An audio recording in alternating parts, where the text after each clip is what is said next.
Hi everyone, welcome back to my channel. My name is Catherine, and today I'm so excited to be coming at you with a book haul. This is my first ever book haul. I have been filming pretend book hauls since I was probably 12 years old. I used to, up until like the past 2 years, I would get a big library haul or a big stack of new books, and I would bring them home, film a book haul, watch it back for myself, and then delete it because I was too nervous to post it. I had nothing to do with it, but I've always wanted to talk about books on Booktube.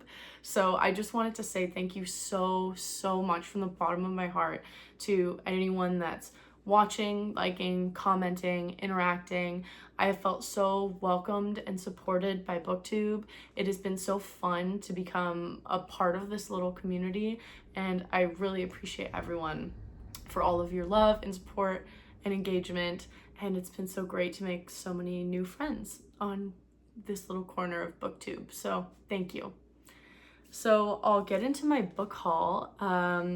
I recently unhauled probably about 100 books, and I just decided that I don't want to keep any books on my shelves that are not 5-star reads or books that I really feel like I'm gonna reread.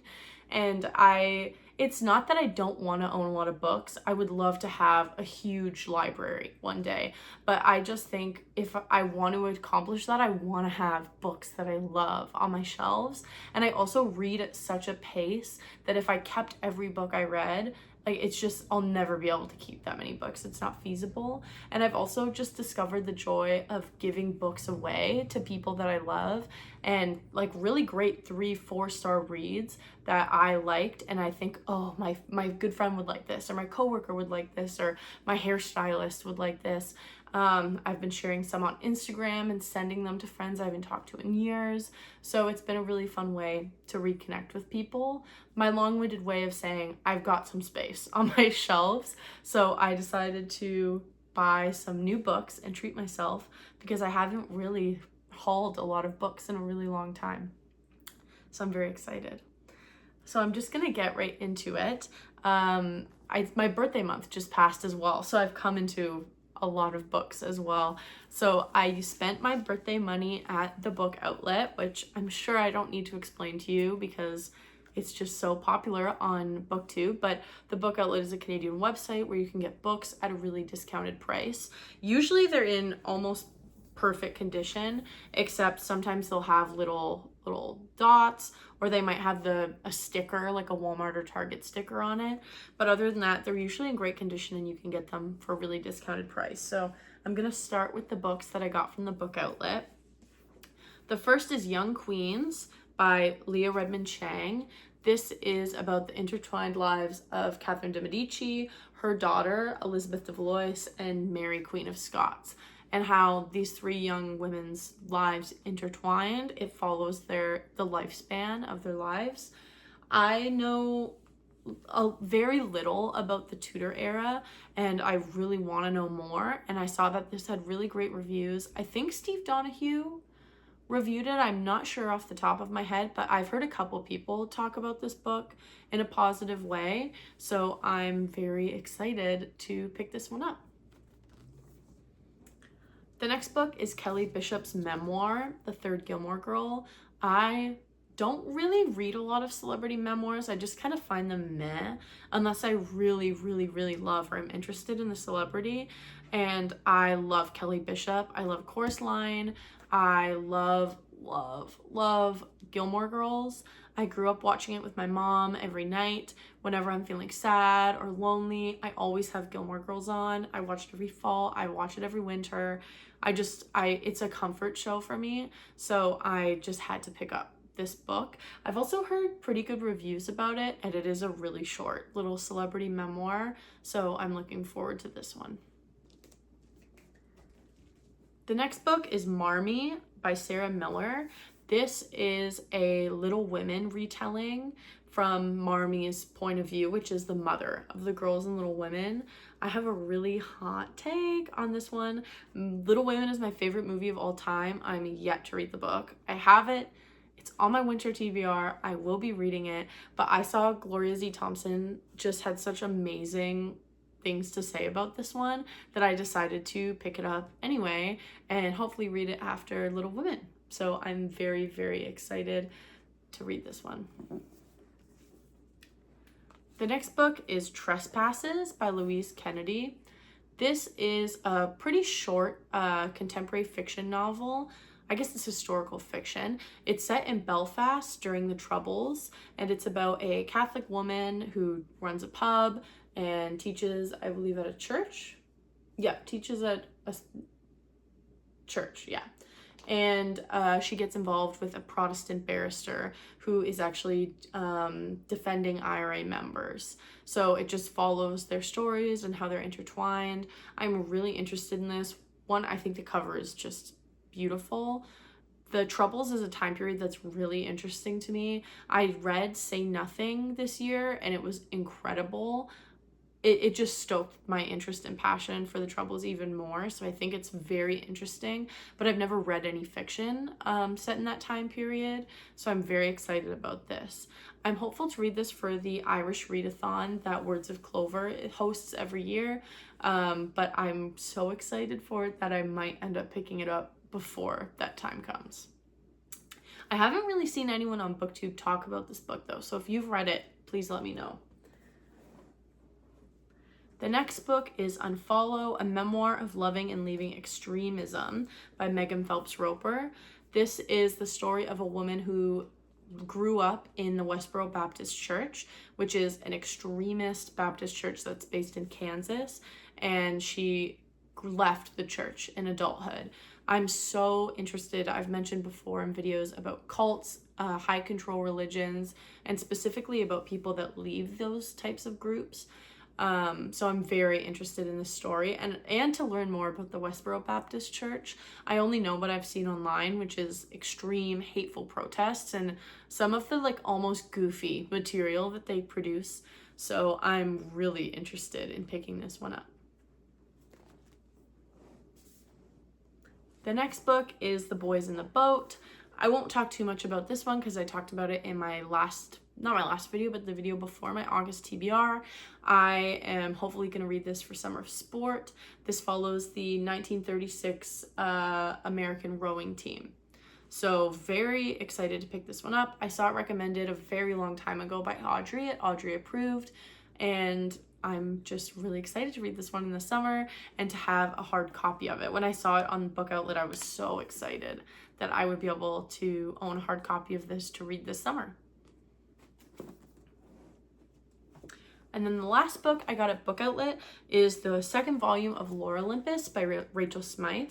This is a kind of Greek god retelling graphic novel. They're just so beautiful. I haven't read the first one, but I saw this one for such a great price on Book Outlet that I just had to pick it up anyway.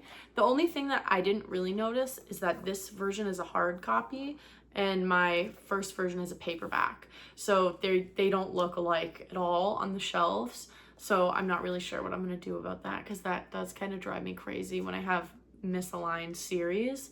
But I'm really looking forward to picking this series up.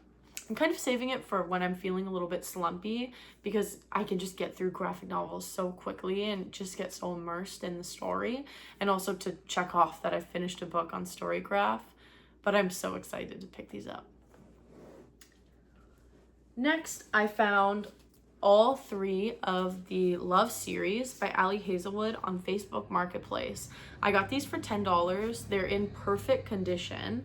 So it's The Love Hypothesis, Love on the Brain, and Love Theoretically. I'm not sure if they're in order. It's one of those series that you can read them all as standalones. The only thing that's really interconnected is that books, like characters from this novel, show up in this novel in little cameos, and they're set in the same universe, but they're all really standalone novels. So of these three, I've actually only read Love Theoretically, and I read a library e-copy.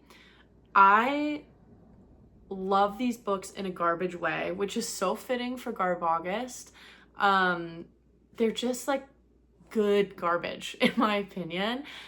Ali Hazelwood is a great writer. The characters are so lovable. I love that it's all about women that are either working or studying in STEM.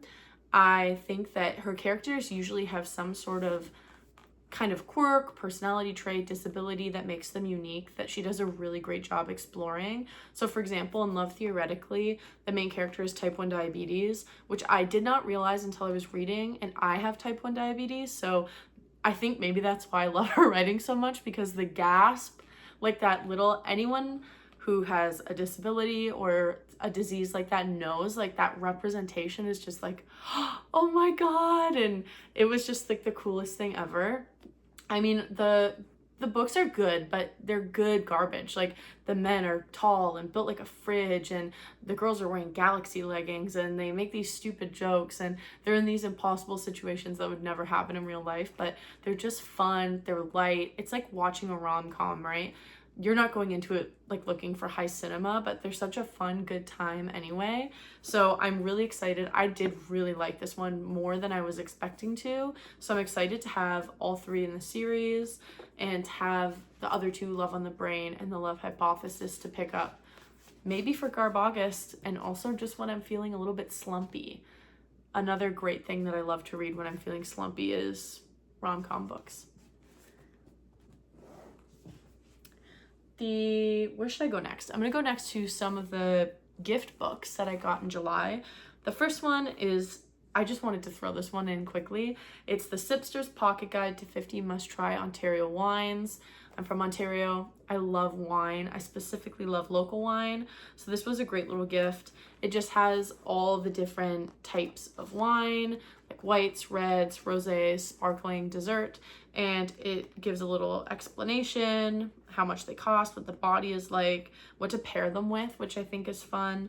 And I'm gonna have a lot of fun trying all these different wines. And I just thought this was a cute little foodie pocket novel. Not really novel, pocket book. Next is a book that I got as a gift from a coworker. She read this, loved it, thought that I would really enjoy it. It's The Homemade God by Rachel Joyce. I've never read anything by Rachel Joyce, and I know very little about this book other than it takes place in Italy at a family villa. I believe the father's dead, and it's a family dynamic story. I like family sagas. Sometimes I feel like if you've read one family saga, you've read all family sagas, but then I pick one up that's really good and I'm back in it again and I love them. So I had a coworker that said that this was really atmospheric and she thought that I would love it. So I'm excited to pick this one up, although I know very little about it. So if you've read it or heard anything about it, let me know. I'm trying to go fast because the sun is setting, but it's a cozy vibe. We're keeping it cozy. The next book that I got as a gift from not a coworker, but someone who volunteers where I work, is Tiny Experiments: How to Live Freely in a Goal-Obsessed World. I do not read pretty much any self-helpy nonfiction. I find that most self-help nonfiction could be summed up in a paragraph or a chapter, and it's drawn out into like these huge, long, drawn-out chapters to kind of like make a buck. I also find like if I'm gonna consume self-help content, one, normally it's from a therapist, and two, it's either in therapy or in podcast form. So it's not a genre that I normally explore, is what I'm getting at, but this came highly, highly recommended, and I think it's really unique. So it's called Tiny Experiments: How to Live Freely in a Goal-Obsessed World. So it's about, you know, life isn't linear, and so we should stop looking at our goals in such a linear way and stop thinking about, you know, I want to get my college diploma in 4 years, and then I want to achieve this by this time, and then I want to achieve this by this time, and setting these big long goals and getting more creative and free with the goals that we have for ourselves. So I'm interested, hesitantly excited and interested to pick this one up. And I'm gonna say hesitantly interested and excited about a lot of things. The last three books I got off Amazon, actually, which I never buy books off Amazon. I am not an Amazon supporter. I hate Amazon, actually, but I participated in some studies and received Amazon gift cards as compensation for them. So I had Amazon gift cards burning a hole in my pocket and decided to treat myself to some books. The first one is I Who Have Never Known Men by Jacqueline Hartman. I'm hoping to read this one in August. My August TBR is growing ever long, so I don't know how that's gonna look, but I'm hoping to read this for Women in Translation Month. This was originally published in French in the 1990s, which I think a lot of people don't know because I believe it's just been recently translated into English, or it's just having a big boom right now because this book is everywhere. And I was just talking with Lauren in the books about this, about how you would never know when you read this novel. I don't know, I haven't read it, but this is what I've heard from so many people, that it's so applicable today and it's written and translated so well that you would have no idea that it was written in the 90s. I'm rambling, I haven't even described the book to you. It's about 39 women who live deep underground in these cages, and they have no memory of who they are, what happened to them before they got there, how they got there. All they know is their current situation, and they have never seen anyone else but the women that are in the cage with them. So they've never known men. And then the cage door miraculously opens, and it's about their journey up into the real world. So I'm very, very, very interested in this. Very excited. It's a short one as well, and I also think it's beautiful. But I'm very excited to pick this one up. The next book is The Irresistible Urge to Fall for Your Enemy by Bridget Knightley. This is, once again, garbage. This is going to be my Garbagus book, I think, actually. This is a Dramini retelling, which for those of you that don't know, is Harry Potter fan fiction, Draco Malfoy, Hermione Granger fan fiction. And then this has been, well, this is the fan fiction, but it's been traditionally published. So this book was originally called Draco Malfoy and the Mortifying Ordeal of Being in Love. And as you can see, they're very Draco and Hermione coded. I love the way this book looks. I think it's beautiful. I love the end pages. Stop. Like, that's gorgeous. I think something that is a common problem that I have with fan fiction that is published traditionally. I read fan fiction. I read Dramini fan fiction. I think it's such great escapism to jump into a world that you already know. You already know the characters. You already know the backstory. And you can just get into the really good meat and potatoes of a good romance, a good story. But I think that in and of itself is the problem when you traditionally publish fan fiction, is that you can't use Draco Malfoy and Hermione Granger. So now you have to create new characters. You have to create an entirely different world.